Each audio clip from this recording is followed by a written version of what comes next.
नमस्कार, आप देख रहे हैं जवाब तो देना पड़ेगा और आपके साथ हूं मैं डॉक्टर जयंती मिश्रा।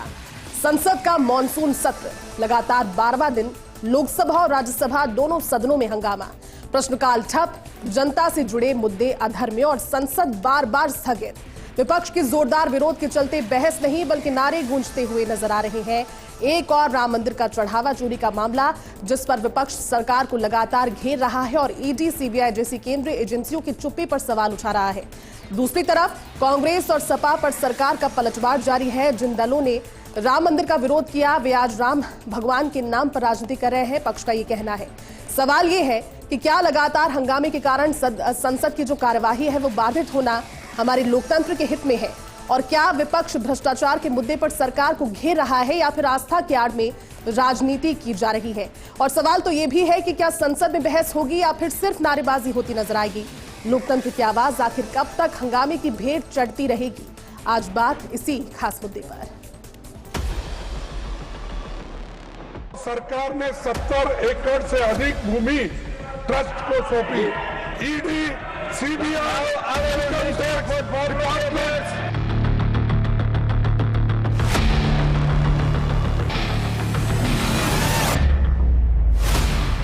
ये भगवान राम का विरोधी है। क्या बात करते हैं? दरियालू आंसू बहा करके देश को गुमराह नहीं कर सकते।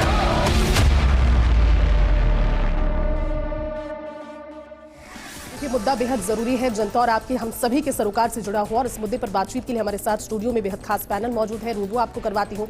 शैलेंद्र गुर्जर जी हैं बीजेपी से, सर बहुत बहुत स्वागत है। भरत मेघवाल मेरे साथ में है। भरत, आपका भी बहुत स्वागत है कांग्रेस से। Bharat, Gajendra Singh public policy expert zoom से हमारे साथ में इस समय जुड़े हुए हैं। गजेंद्र जी, आपका भी बहुत बहुत स्वागत है। सबसे पहले शैलेंद्र गुर्जर जी, आप ही से सवाल, क्योंकि 12 दिन बीत चुके हैं सर, संसद के दोनों ही सदन, उच्च सदन और दोनों सदनों में कुछ घंटे भी लगातार कार्यवाही नहीं चल पाई, और अब कहीं ना कहीं जो राजनीतिक टकराव है उसकी भेंट जनता की महत्वाकांक्षाएं, जनप्रतिनिधियों से जनता जो सवाल पूछने की उम्मीद रखती है वो सभी चढ़ रही हैं। 12 दिन गुजरने के बाद में आज भी जनता के हाथ खाली है। सर, क्या कहेंगे इस गतिरोध को लेकर, कब तक ये चलने वाला है इसे? देखिए जयंती जी, देश की सबसे बड़ी पंचायत है संसद, लोकतंत्र का मंदिर है संसद, जहां से भारत के नागरिकों के लिए विकासात्मक नीतियां बनाई जाती हैं, जन कल्याणकारी योजनाएं जारी की जाती हैं। और आप देखिए संसद को किस तरह से नहीं चलने देना, हंगामेदार बनाए रखना, कांग्रेस पार्टी और विपक्षी दलों की ये सकारात्मक भूमिका नहीं होती। लोकतंत्र में विपक्ष होना बहुत ज़रूरी है, और विपक्ष मांग भी करता है। योजनाएं हैं, पॉलिसीज़ हैं, कार्यक्रम हैं, अभियान हैं, जो नीति है उन पर आलोचना करता है, सकारात्मक आलोचना करता है, अपने तर्क देता है, तथ्य देता है और उनमें परिवर्तन कराने की कोशिश करता है। लेकिन जिस तरह से आपने देखा कांग्रेस पार्टी और विपक्षी दल किस तरह से हंगामे कर रहे हैं, बेबुनियाद बातों पे हंगामे कर रहे हैं। और आप बताइए, टैक्स पेयर्स का जो पैसा है, जो संसद चलती है वो टैक्स पेयर्स के पैसों से चलती है, कितना कीमती अहम होता है। हर चीज का पहले से डिसीजन होता है, एजेंडास तय होते हैं, इश्यूज तय होते हैं, किन पर चर्चा है उन्हें कितना समय किसको दिया जाएगा। पूरी एक पार्लियामेंट्री सिस्टम बना हुआ है, किस तरह से परंपराएं, नीति है, नियम बने हुए हैं पार्लियामेंट के। लेकिन आपने देखा किस तरह से कांग्रेस पार्टी के जो विपक्ष के, जो हमारे प्रतिपक्ष के नेता हैं राहुल गांधी जी, वो किस तरह की आके भाषा का प्रयोग करते हैं, किस तरह से आकर हाव भाव से और जिस तरह से वो अपनी बात को रखने की कोशिश करते हैं, जो लगता है कि वो संवैधानिक जो परंपराएं हैं, जो वहाँ की अपने लोकतंत्र की जो मर्यादाएं हैं, जो संसद की प्रक्रियाएं हैं, नियम हैं, उन सब के खिलाफ जाते हुए वो दिखते हैं। और जिस मुद्दे पर बात करनी होती है उस मुद्दे पर वो आज तक कभी उन्होंने बहस नहीं की। आप उनका इतिहास उठा के देख लीजिए, जब से वो संसद में आए हैं वो बेबुनियाद और बिना तर्कों के बातें करते हैं, उलूल जुलूल, लेकिन कहां से कहीं मुद्दे को उठा के ले जाते हैं, विषय को डाइवर्ट करने की कोशिश करते हैं। आपने कहा कि जनता का पैसा है, टैक्स पेयर्स का पैसा है, लेकिन क्या अकेले विपक्ष की जिम्मेदारी है उस पैसे के बारे में सोचना? पक्ष का भी तो फ्लोर मैनेजमेंट, और कब तक ये चलने वाला है? सवाल मेरा यह था कि संसद में जो दोनों ही सदनों में गतिरोध इस समय चल रहा है, भले वो विपक्ष अब समय आप इस समय से कमतर कह लीजिए, लेकिन जनता की उम्मीदें तो अपनी सत्ता से ज्यादा है, सरकार से ज्यादा है। उन्हें तो ठीक फ्लोर मैनेजमेंट के जरिए सदन को चलाना चाहिए। नहीं, बिल्कुल हम कोशिश करते हैं, हम चाहते हैं कि विपक्ष अपनी सकारात्मक भूमिका निभाए। और जो हम कानून पेश कर रहे हैं, आपने देखा होगा विभिन्न कानून पेश किए जाते हैं, आप उन कानूनों में दलीलें दीजिए, तर्क दीजिए, अगर उनके प्रावधानों से आप असहमत है तो उनके बारे में चर्चा कीजिए। लेकिन क्या आपने देखा किसी भी एक कानून को लेकर जो संसद की पटल पे रखा जाता है, उस पर क्या विपक्ष के नेता और विपक्षी दलों के नेता क्या उस पर चर्चा करते दिखते हैं? वो सिर्फ हंगामा मचाते हैं, उलूल जुलूल बातें करते हैं, और जिससे देखिए जिस तरह से ये आरोप लगा रहे हैं वो आरोप कहीं भी भारतीय जनता पार्टी के पे मुद्दे उठा रहे हैं। भरत भरत मेरे साथ जुड़े हैं। भरत, मेरा सवाल आपसे ये है, क्योंकि लोकतंत्र की जब हम बात करते हैं, एक अच्छे लोकतंत्र की निशानी यही है कि उसमें विपक्ष लगातार विरोध के जरिए अपनी आवाज को बुलंद करता रहे और जो जनता चाहती है उस मुद्दों को उठाए, लेकिन इन मुद्दों को उठाने के भीतर संसद के दोनों ही सदन ठप पड़ जाना, ये कहां तक तर्कसंगत है?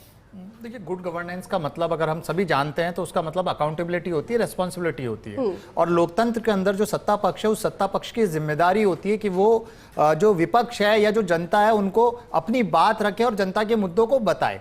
लगातार, चाहे आप बच्चों की बात पे ले लीजिए या इससे पूर्व में भी जितने भी मुद्दे रहे हों, चाहे वो चीन से संबंधित रहे हों, चाहे वो कोरोना से संबंधित रहे हो, चाहे वो देश की आर्थिक स्थितियों से संबंधित रहे हो, लगातार विपक्ष ने मांग की। लेकिन जवाबदेही की जब बात आती है तब भारतीय जनता पार्टी और हमारे देश के माननीय प्रधानमंत्री मोदी जी वहां से पीछे हट जाते हैं।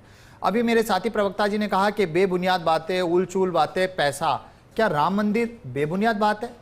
भगवान श्री राम के घर के अंदर चोरी कर दी जाती है और जिसका सबूत लगातार दिखाई देता है, जिसके सबूत लगातार दिए जाते हैं, उसके बाद आप अपनी जवाबदेही तय करके आप संसद के अंदर जवाब नहीं दे पा रहे हैं।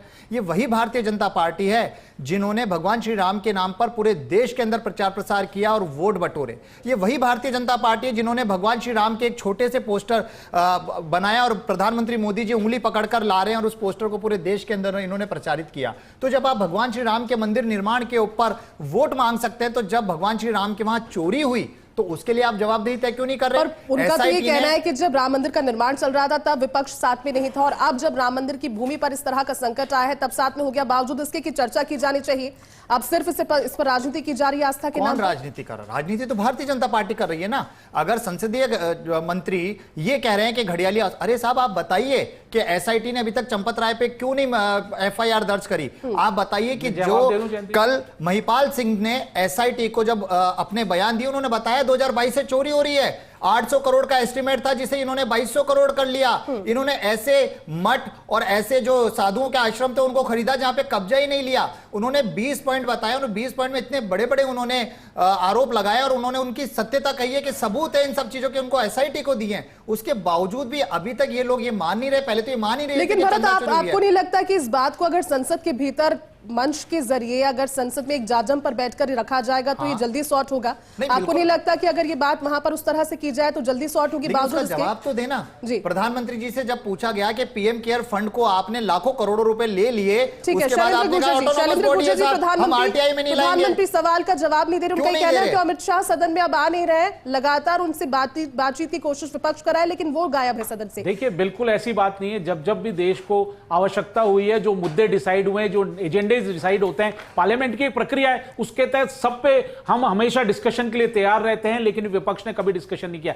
आज आप बताइए, ये चंदा चोरी की बात कर रहे हैं, आप बताइए क्या भारतीय जनता पार्टी का कोई नेता, जनप्रतिनिधि, मंत्री, अरे सुन लीजिए, कोई कार्यकर्ता इसमें इन्वॉल्व हुआ? आप देखिए, जो प्रभु श्री राम के अस्तित्व को नकारते आए, जो प्रभु श्री राम के खिलाफ कार्रवाइयां करते आए, जब माननीय सर्वोच्च न्यायालय में मुकदमा चल रहा था, जब ये हलफनामे देते थे प्रभु श्री राम काल्पनिक है, राम सेतु काल्पनिक है, जिन्होंने कभी प्रभु श्री राम का अस्तित्व को स्वीकार नहीं किया, पहले तो वो देश से माफी मांगे। अगर आप प्रभु श्री राम में आपकी आस्था जाग गई है, ईश्वर ने अगर आपको सद्बुद्धि दी है, राहुल गांधी जी, सोनिया गांधी जी, प्रियंका गांधी जी और खड़गे जी को और अखिलेश यादव जी को अगर सद्बुद्धि दे दी गई है, आप सुनिए, तो पहले इन्हें माफी मांगनी चाहिए भारत की जनता से, करोड़ों भारतीयों से पहले माफी मांगनी चाहिए, उसके बाद सवाल उठाने का इनका अधिकार है। पहले माफी मांगे। आप देखिए, आप चोरी की बात करते हैं, तुरंत एसआईटी का गठन किया गया। जैसे ही प्रसंज्ञान में आया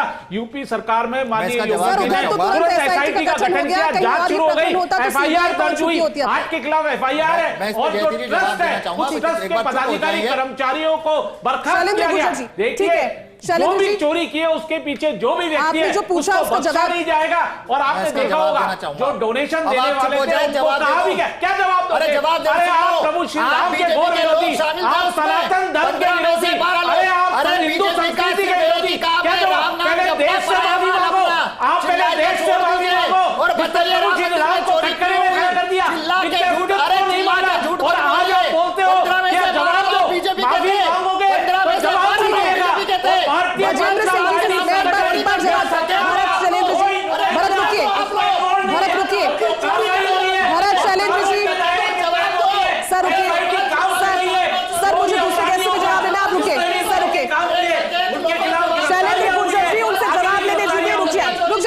भरत रुकिए, क्योंकि मैं जवाब देना चाहूंगा। क्या देखिए, आप बताइए क्या कर रहे हैं? सुनिए मेरी बात, यहाँ पर हमारे स्टूडियो को भी आपने सेंसर का सदन बनाया। राहुल गांधी जी किस तरह से ढोल करवाते हैं, किस तरह से भरत भाषा की गरिमा को बनाकर रखिए। भरत और शैलेंद्र जी, आप दोनों, गजेंद्र सिंह जी से मेरा सवाल, गजेंद्र सिंह जी भी हमारे साथ जुड़े हैं, आपके अलावा भी और शैलेंद्र जी और भी गेस्ट हैं, शैलेंद्र जी और भी गेस्ट हैं साथ में।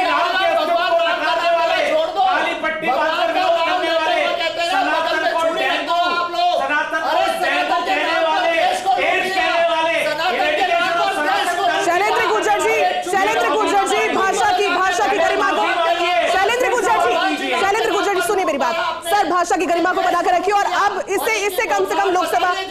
भरत रुकिए, भरत रुकिए। यहाँ पर भी जनता आपसे जिन सवालों की उम्मीद में थी, जिन जवाबों की उम्मीद में थी, वहां पर भी वो निलबटा सन्नाटा न रह जाए। उनसे सवालों के जवाब जो मैं आपसे जानना चाहती हूँ उन्हें क्लियरली मिलने दीजिए प्लीज, उन्हें सुनने दीजिए कि आप कहना क्या चाहते हैं। दोनों की लड़ाई में कुछ भी नहीं सुनाई दे रहा। गजेंद्र सिंह जी जुड़े हुए हैं। गजेंद्र सिंह जी, जो सदन में नजर आता है वही आज यहाँ पर स्टूडियो में नजर आ रहा है, सिर्फ और सिर्फ पक्ष और विपक्ष का हंगामा। लेकिन गजेंद्र जी, वापस आप पर लौटूंगी। शैलेंद्र गुर्जर जी, इतना सा मेरा सवाल था क्योंकि आपने यहाँ पर जिक्र किया एसआईटी का। एसआईटी के जिक्र के साथ चंपा राय का जो इस्तीफा था वो लेट हुआ। कोषाध्यक्ष ने कह दिया कि तो मीडिया की बनाई हुई बातें हैं। जवाबदेही, जिस अकाउंटेबिलिटी का जिक्र किया जा रहा था वो उन्होंने पहले नकारी, इसलिए विपक्ष को मुद्दा मिला सर। और सीबीआई और ईडी की, एक सेकंड, सीबीआई और ईडी की जो बात आप कर रहे हैं वो अब तक क्यों दरकिनार की गई इस पूरे केस में? देखिए, मैं आपको फिर बहुत विनम्रता से कहना चाहता हूं, जैसे ही वहां चोरी चंदे का मामला प्रसंज्ञान में आया, माननीय आदित्यनाथ योगी जी जो मुख्यमंत्री उत्तर प्रदेश के, उन्होंने तुरंत एसआईटी का गठन किया। जिस तरह से एसआईटी ने जांच की, उसके बाद एफआईआर दर्ज हुई, जो अधिकारी कर्मचारी थे उनको गिरफ्तार किया गया और ट्रस्ट में पदाधिकारी जो भी कर्मचारी थे उन्होंने इस्तीफा लिया। जांच जारी है, जयंती की जांच जारी है और जो भी दोषी होगा उसको बख्शा नहीं जाएगा, वो जेल जाएंगे। सभी की यही उम्मीद है सर। हर एक आदमी जो कि श्री राम का नाम लेकर सुबह उठता है वो यही चाहता है कि राम के नाम पर जो हुआ वो ना हो। गजेंद्र सिंह जी जुड़े हुए हैं। गजेंद्र सिंह जी, आपने देख लिया जिस तरह से सदन में चर्चा नहीं हो पाती, यहां पर भी नहीं, क्योंकि पक्ष विपक्ष अपने अपने तर्क और मुद्दों को लेकर एक दूसरे के आमने सामने हो जाते हैं। क्लैरिटी कहीं पर नहीं है सर। लेकिन पब्लिक से जुड़ी हुई जो कोशिशें हैं, पब्लिक से जुड़ी हुई जो समस्याएं हैं, जिन जनप्रतिनिधियों को चुनकर भेजा है सदन में, वो सिर्फ और सिर्फ खामोश रह जाते हैं क्योंकि वहां पर बात होने की पॉसिबिलिटी ही नजर नहीं आ रही। गजेंद्र सिंह जी, क्या कहेंगे इसे लेकर? जयंती, दो चीजें बड़ी महत्वपूर्ण है। मैंने अभी सुना कि जिस तरह से भरत जी और शैलेंद्र जी राम मंदिर मुद्दे को लेके जो चीजें कह रहे हैं, मैं थोड़ा सा इस पर्सपेक्टिव को थोड़ा सा पीछे लेके जाना चाह रहा हूँ। मैं बात कर रहा हूँ 1951 की। 1951 में एक्चुअल में ये मुद्दा मुझे लग रहा है ना कि मंदिर का नहीं है, एक्चुअल में कानून और व्यवस्था का मुद्दा है। जब हम लोग 1951 की बात करते हैं और जब हमें लगा कि मंदिरों के प्रबंधन को लेके किस तरह के नियम और कानून बनने चाहिए, तो मैं छोटा सा एग्जांपल देता हूं कि ईस्ट इंडिया कंपनी ने एक कानून बनाया था जिसे ईस्ट इंडिया कंपनी ने एक कानून बनाया था जिसका नाम था मद्रास हिंदू टेम्पल एक्ट। और उसका मुख्य उद्देश्य ये था कि मंदिरों को कैसे नियंत्रित किया जाए राज्य सत्ता के माध्यम से जी। और मैं उसे दुर्भाग्य बोलूं या सौभाग्य बोलूं देश का, या विडंबना बोले कि आज भी जो कानून अंग्रेजों ने बनाया वही कानून Hindu religious place and temple act 1951 के रूप में हमारे देश को दिया गया। मैं थोड़ा सा और पीछे लेके जाना चाह रहा हूँ। एक्चुअली ये मुद्दा जो है ये मात्र राम मंदिर का मुद्दा नहीं है। भले ही मुझे लग रहा है कि जिस तरह से कांग्रेस या फिर कांग्रेस के जो भी लोग हैं मंदिरों को लेके जो उनकी नीतियां रही है, मैं थोड़ा सा उनको भी बताना चाह रहा हूँ कि पूरे भारतवर्ष में तकरीबन 5 लाख मंदिर हैं और उनमें से अधिकांश मंदिर जो है वो साउथ में है और उनका संचालन जो है वो राज्य सरकारें कर रही है। मैं छोटे से एग्जांपल देना चाहता हूं आपको। केरल का जो मंदिर है, त्रावणकोर मंदिर है, गुरुवैयार देवम मंदिर है, 3000 मंदिर जो है वो अकेला संचालित करता है। उसके अलावा सबरीमाला मंदिर की हम लोग बात करें, त्रावणकोर देवस्थान बोर्ड की बात करें, या तमिलनाडु के हिंदू धार्मिक बंदोबस्ती विभाग जो है वो 44,000 मंदिरों का प्रबंधन कर रहा है। मुझे लग रहा है ना जयंती, ये जो मामला है ये अकेले मंदिर का नहीं है, ये मामला मंदिर प्रबंधन को लेके आजादी के बाद जो नीति सरकारों की रही है, एक्चुअली ये उनका मुद्दा है। अभी तक इन लोगों को लगा कि हाँ हिंदू जो हैं वो बड़े सेंसिटिव, हिंदू चूंकि बड़े भुलक्कड़ लोग हैं, जल्दी से भूल जाते हैं। उन्हें नहीं पता कि जब हिंदू राम मंदिर का जब प्राण प्रतिष्ठा करी गई थी, तब वो काले कपड़े किस तरह से पहने गए, किस तरह से उनका कांग्रेस के लोगों की भूमिका रही, क्या उन्हें याद नहीं है हिंदुओं को कि आज तक सर संवेदनशील वकील रहे हैं राम मंदिर इस तरह की बातें तो नहीं कर सकते, लेकिन कहीं ना कहीं आपने जो कहा कि नीतियों को लेकर के प्रभाव था जिस वजह से अब नजर आ रहा है, लेकिन इसमें जो जनता का गतिरोध है, सवाल मेरा आपसे ये था कि जनता के गतिरोध और जो राजनीतिक गतिरोध है उसके बीच में पिस आखिर कौन रहा है? पिस तो जनता ही रही है ना सर, और कब तक ये रहेगा? क्योंकि पहले भी पक्ष था, पहले भी विपक्ष था, लेकिन एक हेल्दी चर्चा का, एक हेल्दी डिबेट का कहीं ना कहीं स्कोप नजर आता था सदन में, जो कि अब नजर नहीं आ रहा है। गजेंद्र सिंह जी। जयंती, एक मैं बड़ा अच्छा एग्जांपल देना चाहूंगा कि मैं पिछले दिनों के डेटा इकट्ठा कर रहा था। 2025 में जो सदन चली उसकी प्रोडक्टिविटी 29% थी लोकसभा की, और जो राज्यसभा की जो प्रोडक्टिविटी थी वो 39% थी जी। और जब हम लोग प्रति घंटा खर्च की बात करते हैं तो 2.5 लाख रुपए प्रति मिनट संसद को चलाने के लिए खर्च होता है, जिसको तकरीबन 2.5 करोड़ प्रति घंटे और 10 करोड़ प्रति दिन के रूप में हम लोग देख सकते हैं। तो मेरा तो सिर्फ ये पूछना है, भले ही वो कांग्रेस के लोग हों या बीजेपी के लोग हों, कि मेरे पैसे का जो मैंने टैक्स पेयर, जो एज ए टैक्स पेयर मैं जो पैसा दे रहा हूं, उसका कंट्रीब्यूशन मुझे कहाँ दिखाई दे रहा है?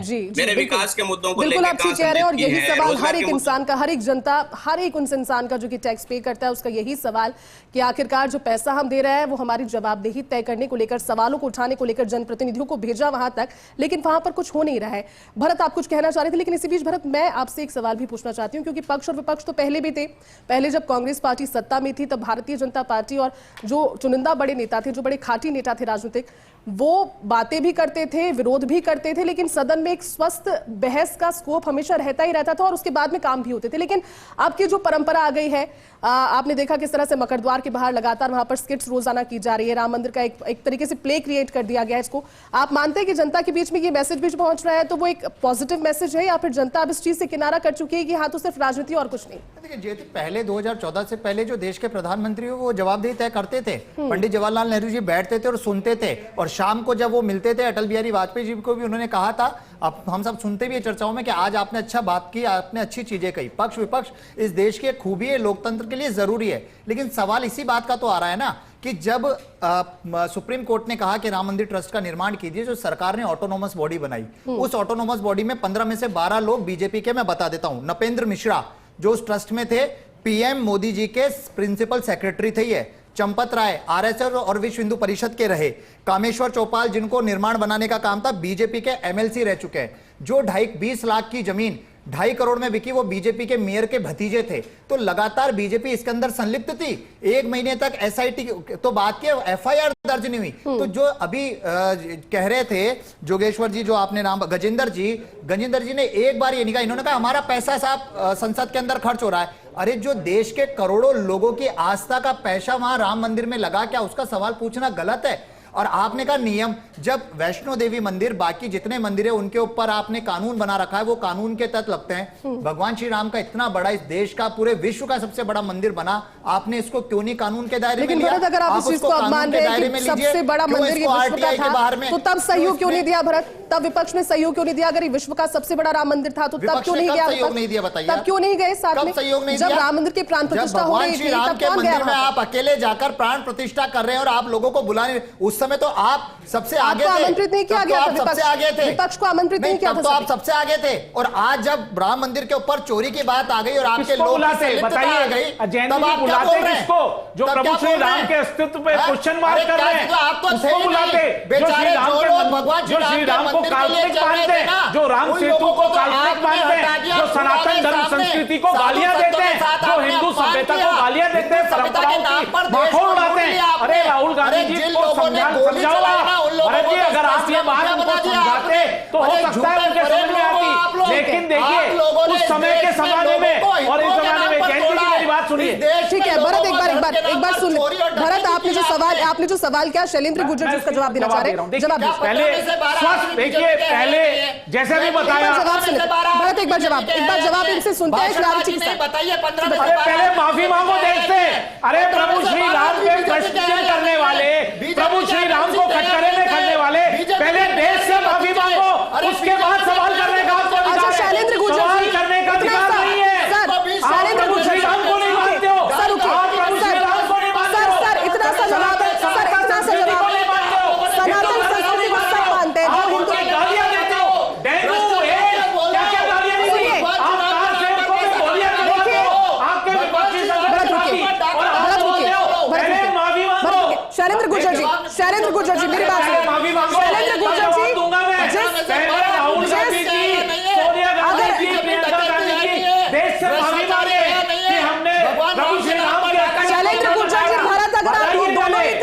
रिजिड हो जाएंगे, क्योंकि आप तो पार्टियों को कहीं ना कहीं रिप्रेजेंट कर रहे हैं, आप कांग्रेस को और आप भारतीय जनता पार्टी, आप कांग्रेस को रिप्रेजेंट कर रहे हैं, आप भारतीय जनता पार्टी को रिप्रेजेंट कर रहे हैं, लेकिन वहीं पर भी यहीं पर हो रहा है। शैलेंद्र गुर्जर जी मेरी बात सुनिए, ये कब तक चलने वाला है सर? अगर ये गतिरोध खत्म नहीं हुआ तो क्या हम सिर्फ बैठकर टीवी देखते रहे कि अब लोकसभा की कार्रवाई 12 बजे तक स्थगित हो गई, 2 बजे तक स्थगित हो गई और फिर अगले दिन के लिए स्थगित हो गई और उसके बाद मानसून सत्र खत्म हो गया? क्या सिर्फ यही देखने को मिलेगा इस बार? आपका बहुत अच्छा प्रश्न है। अभी जैसे मेरे कांग्रेस के प्रवक्ता साथी ने भी कहा कि 2014 से पहले क्या होता था, विपक्ष की भूमिका में जो हम भारतीय जनता पार्टी थे उनको भी प्रेस किया। अरे वो तर्क देते थे, बहस करते थे। राहुल गांधी जी अपरिपक्व, राहुल गांधी जी अपरिपक्व, जिनको नॉलेज नहीं, जिनको सनातन धर्म का पता नहीं, जिनको हिंदू संस्कृति परंपरा का ज्ञान नहीं, जिनको संविधान का ज्ञान नहीं, लोकतंत्र की धज्जियां उड़ाने वाले, विदेश में बैठकर विदेशियों जैसे बात करने वाले, आप गुलामी की मानसिकता वाले, सर कुछ जो बोल रहे हैं ना, आप बिल्कुल बात कर रहे हैं, आप राहुल गांधी जी को कह दीजिए, आप मोदी जी को कह दीजिए, लेकिन इस पर विपक्ष के नेता को ज्ञान ही नहीं होगा, जब विपक्ष के नेता को भारतीय जनता के बारे में, उनके समस्याओं के बारे में पता ही नहीं होगा। फ्लोर मैनेजमेंट कहाँ है वहां पर? शैलेंद्र गुर्जर जी, फ्लोर मैनेजमेंट किधर है? बताइए, फ्लोर मैनेजमेंट कहाँ है सर? बताइए वो कैसे बहस करेगा? ठीक है, गजेंद्र सिंह जी से एक बार मैं जवाब ले लेती हूँ। गजेंद्र सिंह जी, जो आपने देखा, देखिए कोई सलूशन है नहीं सर। भारत की सभ्यता संस्कृति को जानो, संविधान को पढ़ो, शैलेंद्र गुर्जर जी रुकिए सर, रुकिए, आप दोनों के अलावा भी खाने वाले आप लोग हो जो देश की गद्दारी करके आप बिल्कुल एक रेप्लिका भारत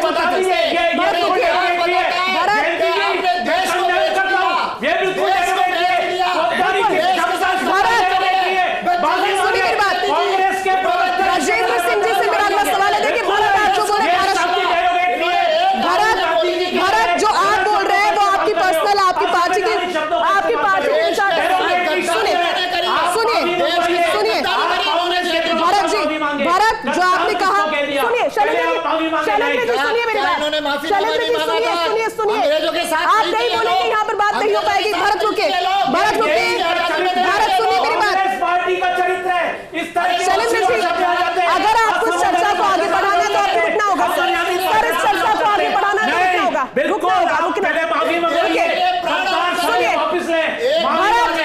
भारत आप जो भी कुछ कह रहे हैं, भारत आप जो भी कुछ कह रहे हैं, सर रुकिए, भारत आपने जो भी कुछ कहा और शैलेंद्र जी आपने जो भी कुछ कहा, आप अपनी और अपनी पर्सनल पार्टी की विचारधारा को यहाँ से चैनल का कोई मतलब नहीं है, लेकिन यहाँ पर भाषा की मर्यादा को प्लीज बनाकर रखें। मैं बार बार आपको वही कह रही हूँ भारत, यहाँ पर इस तरह के शब्दों की कोई गुंजाइश नहीं है। मेरी बात सुनिए, मेरा सवाल क्या था? मेरा सवाल ये था कि ये चलेगा कब तक? यहाँ जो आप कर रहे हैं संसद में भी वही हो रहा है। मैं जनता की एक रिप्रेजेंटेटिव के तौर पर बोल रही हूँ कि जिस तरह से 15 में से 12 लोग इन्वॉल्व भाषा की मर्यादा को बनाकर रखिएगा, भाषा की मर्यादा को बनाकर रखिएगा, भाषा की मर्यादा, अरे भाषा की मर्यादा क्या होगी सर? ये किस तरह के शब्द है? ये किस तरह के शब्द है सर? ये शब्द किस तरह के? गजेंद्र सिंह जी से मेरा सवाल, शैलेंद्र जी माफी मंगवाइए,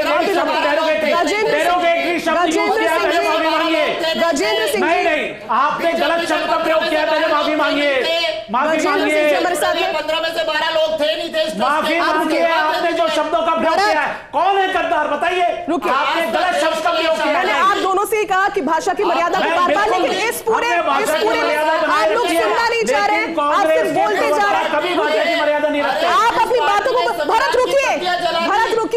भारत रुकिए, यहाँ पर जनता कुछ भी नहीं समझ पा रही है। आपने जो कहा, आपने कहा कुछ भी किसी को समझ में नहीं आ रहा, क्योंकि इतना ज्यादा लाउड वॉइस के साथ आप सिर्फ एक दूसरे के साथ आक्षेप करते जा रहे हैं। सुनिए मेरी बात, यहाँ पर भाषा की मर्यादा बनाए रखना इसलिए जरूरी है क्योंकि हम एक प्लेटफॉर्म को रिप्रेजेंट कर रहे हैं। यहाँ पर दुनिया हमें देख रही है, लोग जब हमें देख रहे हैं उनको भी उम्मीद है कि यहाँ पर कोई कंक्लूजन इसका निकलेगा। गजेंद्र सिंह जी, कंक्लूजन जैसे यहाँ पर नहीं वैसे वहां पर भी नहीं, लेकिन सवाल जनता के तौर पर मेरा यही कि क्या बार बार सिर्फ और सिर्फ यही देखना कि लोकसभा की कार्यवाही स्थगित, राज्यसभा की कार्यवाही स्थगित, यही जनता की अब नीति हो गई है और यही जनता का विजन भी हो गया है? कहीं ना कहीं वो भी छोड़ देगी ये सोचना और ये एक्सपेक्ट करना कि हमारे प्रतिनिधि कुछ कर पाएंगे संसद में जाकर।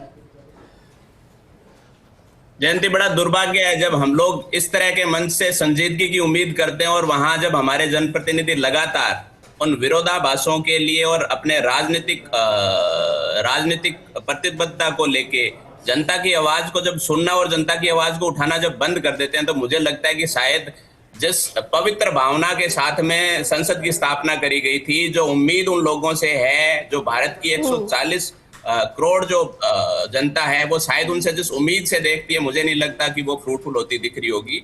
और मेरा एक निवेदन भी है कि क्या विपक्ष सच में, जब उनको लगा कि यार पेपर लीक वाला मुद्दा तो अब सॉल्व हो गया, तो अब उनको लगता है कि ऐसा क्या मामला है जिसको हम लोग वापस से लेके आए और सिर्फ हल्ला करें, तो बजाय इसके क्या सच में कुछ प्रोडक्टिव भी सोचा जा सकता है क्या? मेरा ये मानना था कि जब हम लोग ठीक है गजेंद्र सिंह जी, बहुत शुक्रिया। शैलेंद्र जी आपका भी शुक्रिया, भरत आपका भी शुक्रिया। देखिए, चर्चा यहाँ पर खत्म नहीं होती, यहाँ से शुरू होती है, क्योंकि जनता का यही सवाल था कि संसद में जिन कामों के लिए जनप्रतिनिधि भेजे गए हैं, जो उनसे उम्मीदें हैं कि वहां पर अपने अपने क्षेत्र की समस्याओं को उठाएंगे, जहां से सांसद बने हैं उनके संसदीय क्षेत्र के मुद्दों को उठाएंगे, वो सभी कुछ इस समय जीरो नजर आ रहा है। 12वां दिन गुजर चुका है और आज 12वें दिन भी कुछ घंटों के बाद में ही दोनों सदन जो थे वो स्थगित हो गए। यहाँ पर भी आपने देख लिया पक्ष विपक्ष एक दूसरे के आमने सामने, और वहां पर भी पक्ष विपक्ष एक दूसरे के आमने सामने। लेकिन देखने वाली बात यह होगी कि आखिरकार कब जनता की जो उम्मीदें हैं वो पूरी हो पाती है, गतिरोध खत्म होता है, आस्था के नाम के ऊपर उठकर, राजनीति के नाम के ऊपर उठकर सच में जनता से जुड़े हुए कार्य होते हैं। आज के लिए चर्चा में बस इतना ही, मुझे दीजिए इजाजत, नमस्कार। सरकार ने 70 एकड़ से अधिक भूमि ट्रस्ट को सौंपी। ED, CBI,